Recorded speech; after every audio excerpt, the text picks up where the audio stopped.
Russia France দুজনেই কিন্তু ভারতের পাক্কা মিত্র। তো আজকে রাশিয়ার ফ্রান্সের ফাইটার জেট ভারতের সাথে এমন একটা কানেকশনকে বলবো যেটি একরকম আপনাদেরকে চমকে দেবে। কেননা এখন রাশিয়া ফ্রান্সের ফাইটার জেটকে নিয়ে এমন একটি চমকানোর মতো ডেটাকে এখন দেখানো হয়েছে, যেটিতে ফ্রান্স আর রাশিয়ার জন্য ভারত কেন এতটা প্রয়োজন সেটা আপনারা বুঝতে পারবেন। আপনাদের বলে দিই যে এই পুরো ডাটাটা ইতিহাস থেকে শুরু করে বর্তমান সময়কে নিয়ে নির্ধারিত। তাই আজকের এই পুরো খবরটিকে জানা বা শোনার জন্য সাথে এর উপর আপনাদের কি বিচার সেটিকে কমেন্ট বক্সে অবশ্যই লিখবেন। তাই আজকের এই পুরো খবরটিকে জানা বা শোনার জন্য সাথে এর উপর আপনাদের কি বিচার সেটিকে কমেন্ট বক্সে অবশ্যই লিখবেন। খবর কিছুটা এরকম, ভারত কেন সর্বদা ফ্রান্স আর রাশিয়ার ফাইটার জেটের জন্য ভাগ্যশালী প্রমাণিত হয়েছে। এছাড়া ভারত রাশিয়ার যে ফাইটার জেট কখনো হাতি দেয়নি, সেই ফাইটার জেটটি কোথাও না কোথাও ডুবে গেছে। উদাহরণ হিসাবে ভারত রাশিয়ার MiG-35, সুখোই 35কে কখনো হাতি লাগায়নি। তাই তো আজও রাশিয়া তাদের এই দুটো ফাইটার জেটকে নিয়ে এখনো সংঘর্ষ করছে। আর রাশিয়া সুখোই 35কে তেমনভাবে সহজে কেনেনি, আর তাই রাশিয়ার সুখোই 35কে কেউ তেমনভাবে কিন্তু সহজে কেনেনি। তো সেখানে আবার MiG-35 এর অবস্থা তো এর থেকেও বেশি খারাপ।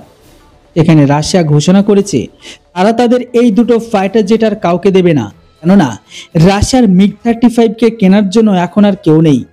কিন্তু ভারত রাশিয়ার ইতিহাসে MiG-21কে কিনেছে, আর সেই MiG-21 ফাইটার জেট এক্সপোর্টের ক্ষেত্রে 11,000 সংখ্যাকে ক্রসও করেছে। তারপরে কিন্তু ভারত রাশিয়ার MiG-29কে কেনে, আর রাশিয়ার সেই MiG-29 এক্সপোর্টের ক্ষেত্রেও প্রায় 1600 সংখ্যাকে পার করেছে। সেখানে আবার ভারত রাশিয়ার সুখোই 30কে কিনেছে, যেখানে রাশিয়ার সুখোই 30 এমন অনেক দেশের এখন কিন্তু প্রধান ফাইটার জেট হিসাবে আছে। আর এখন এই ডেটা বা সংখ্যাকে হিসেবে দেখলে ভারত রাশিয়ার যে ফাইটার জেটকে কিনেছে সেই ফাইটার জেট ভালো একটা ব্যবসাকে করেছে তারা।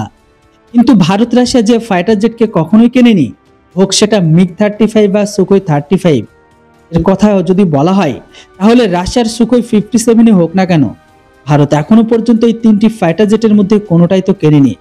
তাই তো এই তিনটি ফাইটার জেট এখনো এক্সপোর্টের ক্ষেত্রে সংঘর্ষ করছে। আর এখন সেই সেম কাহিনী কিন্তু ফ্রান্সের ফাইটার জেটের ক্ষেত্রেও হয়। আপনারা এটা জেনে অবাক হবেন, ভারত যখন 1982-তে ফ্রান্স থেকে মিরাজ 2000কে কিনেছিল, তারপর কিন্তু মিরাজ 2000-এর একটি নতুন পরিচয় পায়।